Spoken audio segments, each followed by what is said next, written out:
अस्सलाम वालेकुम, welcome to my channel health care with doctor Kamal. कैसे हैं आप सब लोग।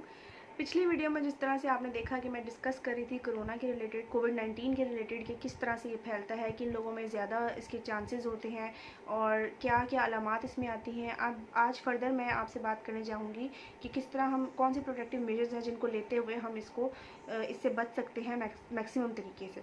अच्छा, 2-3 चीज़ें हैं जो सबसे ज़्यादा इंपॉर्टेंट है। सबसे पहली चीज़ ये है कि स्टे होम। सेकंड चीज़ जो है वो है कि social distancing and the third thing is regular hand washing. अच्छा, सबसे पहले अगर मैं बात करूं कि घर सबसे ज़्यादा सेफ़ जोन है आपके लिए, कि आप जितना ये हाईली कंटेगियस है, जितनी तेज़ी से ये फैल रहा है, तो सबसे ज़्यादा सेफ़ प्लेस है आपके लिए अगर आप जितना हो सके पॉसिबली घर में रहें और जो गैर ज़रूरी ट्रैवलिंग है उससे इज्तनाब करें। कोशिश करें कि कम से कम ट्रैवल करें, ज़रूरत के बगैर बिल्कुल घर से बाहर ना निकलें। अच्छा, इसके अलावा दूसरी चीज़ ये है social distancing, which is very important, कि अगर आपको मजबूरन ज़रूरत के तहत घर से बाहर निकलना पड़ता है या जाना पड़ता है तो आप कम से कम 1 मीटर का फासला रखें, ख़ासकर उन लोगों से जिनको खांसी है या छींकें आ रही हैं, आप देख रहे हैं। तो क्योंकि एज आई टोल्ड बिफोर कि ये रेस्पिरेटरी ड्रॉपलेट से फैलता है, तो जितना आप 1 मीटर का तकरीबन फासला रखेंगे तो वो आपके लिए बेनिफिशियल है कि आपको डायरेक्टली एक्सपोजर आपका नहीं हो रहा जो है वो ऐसे पेशेंट के साथ जो मे बी कोरोना इन्फेक्टेड है और खांस रहा है या छींक रहा है। अच्छा, तीसरी बात यह है कि रेगुलर हैंड वॉशिंग, आप अपने हाथ फ्रीक्वेंट अपने हैंड वॉश करें किसी भी अल्कोहल बेस्ड हैंड रब से या सैनिटाइज़र से। तो कोई काम करने से पहले, काम करने के बाद, मतलब जितना फ्रीक्वेंट हैंड वॉश करें उतना वो आपकी सेफ्टी के लिए बेहतर है। अच्छा, दूसरी चीज़ ये कि अगर आपको ख़ुद को छींकें आती हैं या खांसी है या इस तरह है, तो आप जब भी खांसें या छींकें अपने मुंह और नाक को अपनी एल्बो से इस तरह से कवर करें लाजमी, या फिर टिशू से अपने मुंह और नाक को कवर करें और उस टिशू को फौरी तौर पर डिस्कार्ड कर दें। इसके अलावा ये है कि वो अपनी नाक को, अपने आँखों को और अपने मुंह को अपने हैंड से टच करने से अवॉइड करें। मतलब अपने हाथ से आप इन 3 चीज़ों को टच ना करें जितना कम हो सके बगैर हैंड वॉश किए, क्योंकि आप इन पार्ट्स के ज़रिए भी जो है वो इनहेल कर सकते हैं वायरस को। ठीक है, इसके अलावा जो चीज़ एक इम्पॉर्टेंट ये है कि अगर आप कहीं से ट्रैवलिंग की हिस्ट्री है, आप किसी ऐसे पिछले 14 दिन में किसी ऐसे शहर या मुल्क से ट्रैवल करके आए हैं जहाँ पे कोरोना बहुत तेज़ से फैल रहा है, क्योंकि आजकल ये पेंडेमिक है एज वी नो, तो आपको खुद ही अपने आप को सेल्फ आइसोलेट कर लेना है अपने घर के अंदर, यानी अपनी चीज़ें, अपने बर्तन, अपने रहने का कमरा, सब चीज़ें अपनी अलग कर लें बिल्कुल, और कम से कम भी 2 हफ्ते के लिए सेल्फ आइसोलेट हो जाए, ताकि अब और बेशक आप पॉजिटिव हैं या नहीं हैं तो सेफ साइड जो है अपने आप को सेल्फ आइसोलेट कर लें अगर आपकी ट्रैवल हिस्ट्री है किसी ऐसे इलाके में पिछले 14 दिन में। अच्छा, इसके अलावा ये कुछ 1-2 अहम बातें और मैं ये कहना चाहूँगी कि आजकल बहुत से ट्रायल्स चल रहे हैं, बहुत साइंटिस्ट जो है वो ट्रायल्स जो है वो ऐसे निकाल रहे हैं, एक्सपेरिमेंट्स कर रहे हैं, because it's a new virus, कि कोई एंटीबायोटिक, कोई एंटी वायरल थेरेपी या कोई वैक्सीन अभी तक टिल डेट इसके लिए ईजाद नहीं हुई है।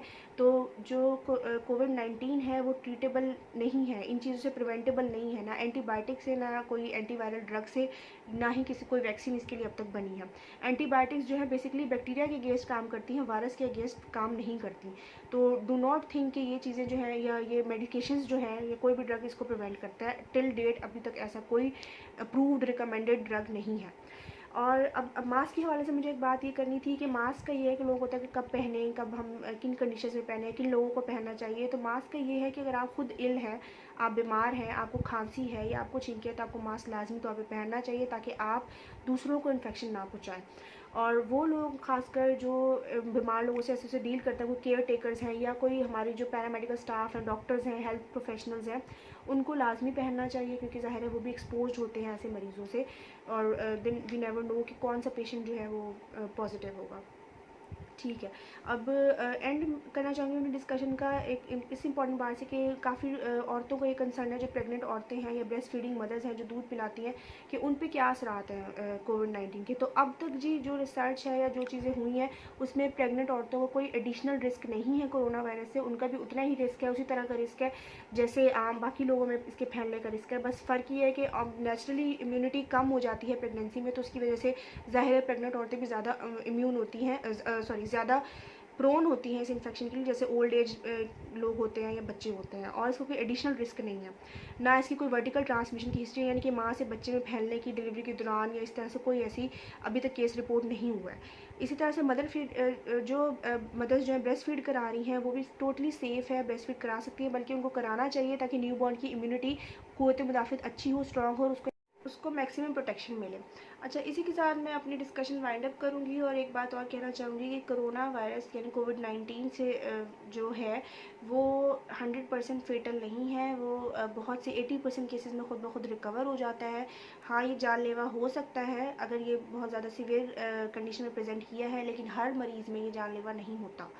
तो अपना ख़्याल रखें, अपने इर्द गिर्द का ख़्याल रखें, अपनी सिर्फ जो हाइजीन है उसका बहुत ख़्याल रखें, जितना हो सके घर में रहें। यही है इसके बचने की एक तरीका कि आप जितना हो सके अपने आप को प्रोटेक्टिव मेजर्स अपने लिए जो है वो अपने अच्छे रखें। बाकी there is no other way out. तो इसी के साथ मैं वाइंड अप करती हूँ अपनी वीडियो। मज़ीद वीडियोज़ के लिए मेरे चैनल को सब्सक्राइब करें, बेल आइकन को प्रेस करें ताकि आपको नोटिफिकेशन मिलता रहे। तब तक के लिए मुझे इजाज़त दें, नेक्स्ट वीडियो तक फिर मिलते हैं इंशाल्लाह। अल्लाह हाफ़िज़।